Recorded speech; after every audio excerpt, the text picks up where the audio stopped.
Hey guys, you're okay. I'm back in the video, and today we're going to be talking about Smackdown. It's a lot that I gotta say and get off my chest because this episode kind of made me a little disappointed. But they opened up the show with Logan Paul and John Cena, which I'll be real. I don't need John Cena to, do his big one for the next generation and allow Logan Paul to win. I don't want to see that. You didn't give me a lot of bull with his whole heel turn, and honestly, it was good. The idea was good. It's just the execution was terrible. It wasn't terrible. It had its moments, but the execution wasn't what everybody would have expected. And if we gotta see him lose to Logan Paul, I'm like, it's even more irritating. Even more irritating to see him lose to Logan Paul if that's going to happen. Now, John Cena, I think, made some good points because Logan Paul tried to say some bull like the reason why WWE's where it's at because of him. No, it's because of Roman. Let's remember that big dog. Let's remember who actually got the Netflix deal. Who actually was moving the company into a bigger direction. It wasn't you. Never was you. And then John Cena basically, he went into the whole, he ain't been influential in a boot, which is true. I think Logan Paul, honestly, he's giving himself more credit than he deserves. I'll be real. And then the WWE stuff has really, I think, kept him, I ain't gonna say relevant, but it's really helped him in his relevancy because if he was not wrestling, I would not be talking about him. To be all honest, I would forget that he exists, truth be told, if it was not for WWE. So he got to remember and realize this program is bigger than you. You're not bigger than the program, sweetheart. The billion got there before you. Well, I don't know if it got there before him, but technically, y'all know what I'm trying to say. So honestly, they do what they can for this bill. It's just, it's Logan Paul versus John Cena.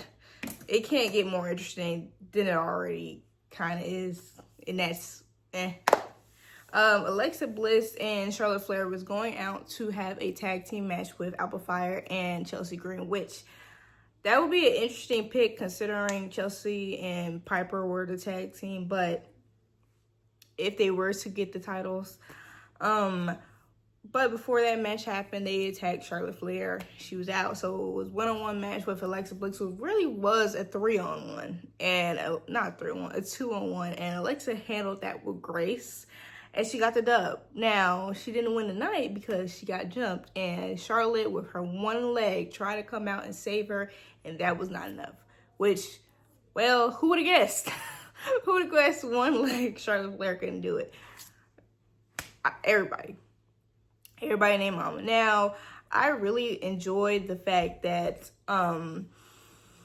Chelsea Green is actually getting shine and actually wrestling instead of being the gimmicky.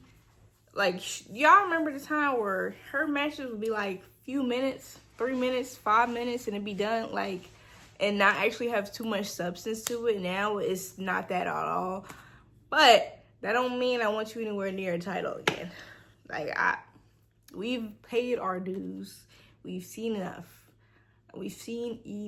Now, Alba, that I need. Now, we're going to talk about Sami at the end because I got a lot to say about that. Now, Drew McIntyre and Randy Orton, of course, they got a little thing going on. And Randy, he is trying to defend Cody's honor. He's trying to defend Cody's honor. And while we talk about Cody, congratulations, Cody Rhodes had another child. But let's be real. Let's be honest. Randy Orton loves him some Cody Rhodes. And the whole beef between Drew and Randy Orton, it wasn't settled. But I'm sure Drew McIntyre kicking him like that into the TV screen made it worse. Because Cody and Randy are always going to have each other's backs. What I want to see, though, I want to see Randy Orton stop having people's backs. I want to see that. I want him to actually, be like Drew. Be more like Drew McIntyre. Because although Drew McIntyre doesn't always win, He has a lot to say, and he's quite interesting while he does whatever he's doing. Now, did that stop him from getting done in? No, it did not. It did not. But quite interesting. Him and Randy, they're just always going back and forth. Honestly, it's kind of like an Old Faithful type of storyline. Like, if they don't know what to do with these characters, just put them against each other. That's what I feel is going on. Don't shoot a messenger. In that, Randy Orton was trying to get his punt kick, which he's been trying to do that since KO was over here pile driving folks. Didn't connect.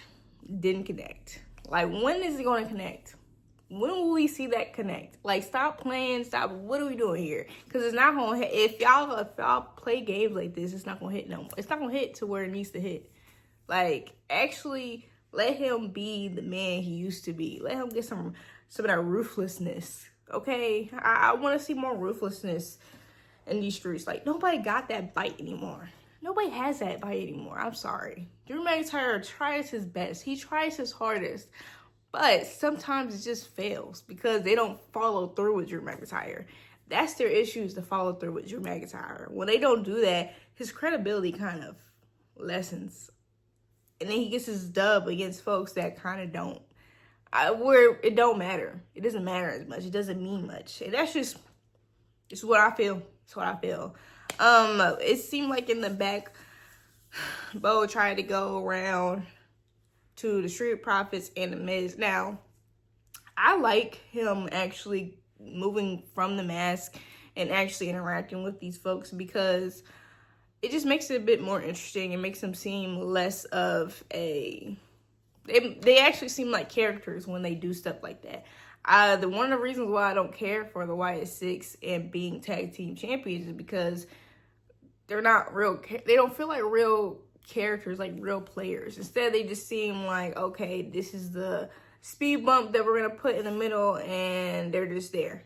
They just stay there. They do creepy stuff, and then they're gone, or then they just move targets, and it's like you can't really connect with them in their current stage and who they currently are. You're just looking for past connections when you see them. And I don't care for that in my tag team division. Like, when we have the tag team division being as high as they are, and then we put the Wyatts in there, it don't help. It doesn't help. And I'm sorry, like, that's how I feel.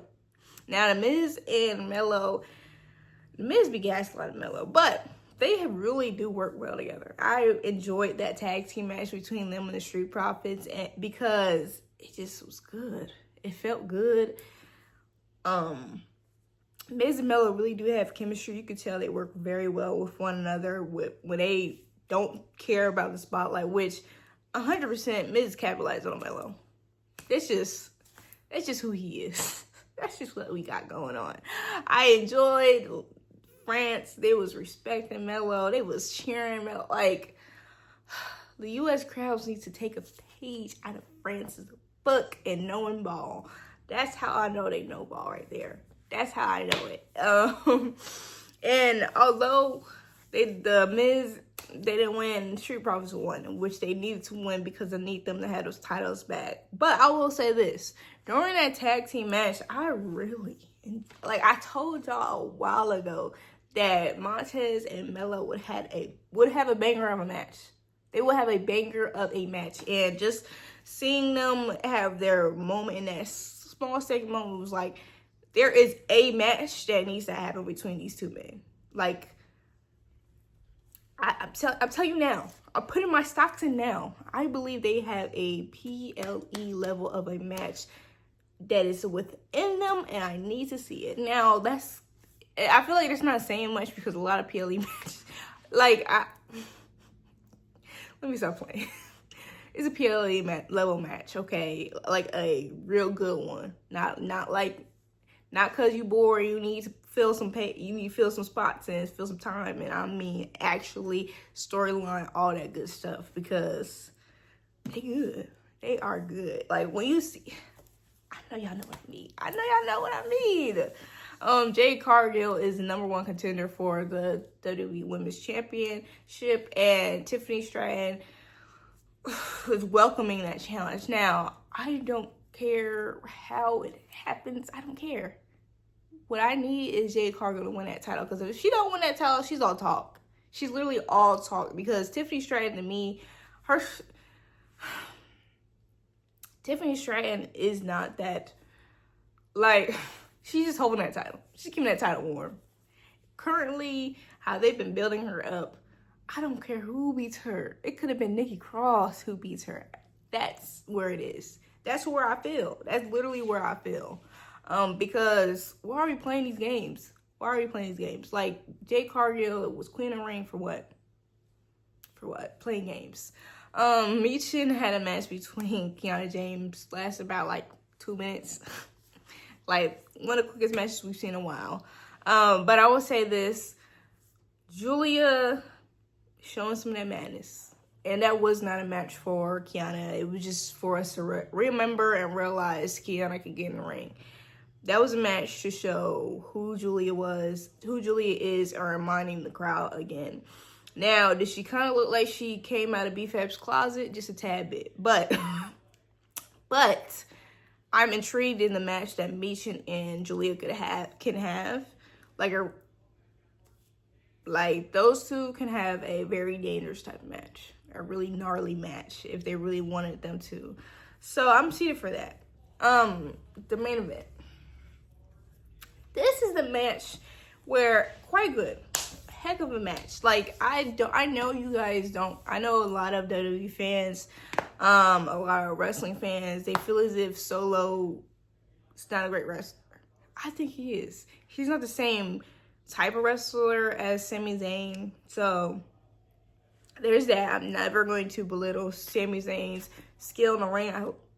Great, amazing, spectacular, tremendous, talented, 101. But when I say this, Sami FC, don't get mad at me. Sami Zayn is really good.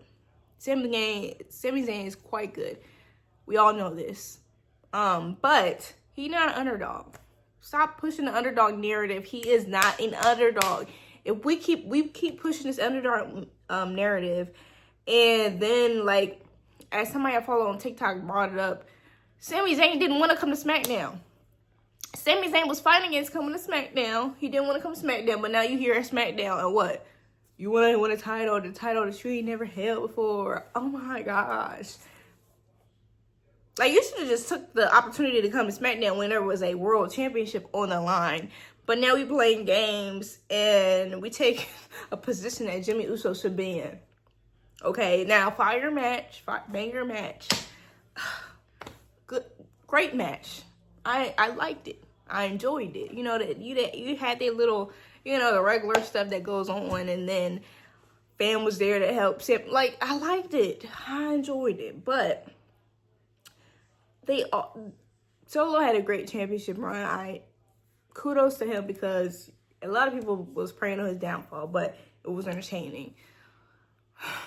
You position Jimmy Uso with this whole Solo thing, like, for the longest, because we all know, like, Solo and Jimmy have a unfinished story because of what happened when Roman lost that title. But now we put him in that match. He loses his match, doesn't get another opportunity, but you still push the whole Jimmy and Solo thing just for Sami Zayn to win the title. A title he didn't need. A title that, honestly, y'all been trying to get him in his mid-card. At least have him have an opportunity in the mid-card. Even if he doesn't, not the mid-card, this world championship. Even if he doesn't win the world championship, he's there. He has that moment. You guys acknowledge that he is world championship material to y'all. Like, that is what people would want to see, rather than him be playing around with his mid-card over and over and over again. When you have men like Jimmy Uso, you have men like Carmelo Hayes, you have men that actually, I like to see them fight in the mid-card. I like to see them come for this U.S. title. This U.S. title been playing, like, Solo and Jacob really been the only, like, what are we doing with Sami Zayn? Like, we're just doing stuff to do it. And it's building up I'm really building up some resentment towards Sami Zayn, because I'm like, I don't know how many times Jimmy Uso has helped somebody else get to the point where he wanted to be. He literally called the U.S. title earlier this year just for him to help everybody else keep their title, or everybody else gain that title. Like, what are we doing here? We're going around in circles. This is what I mean. Smackdown really, they have a chance to have storylines, but then they mess it up. They mess it up. Like, what's going on? Can y'all give me the inside scoop on why SmackDown gets treated like this? Let me know. But that's just how I feel. Y'all let me know how y'all feel about the whole U.S. title, and if that even really matters to y'all. Thank you for watching. Please like, comment, share, and I'll see you guys next time. Bye.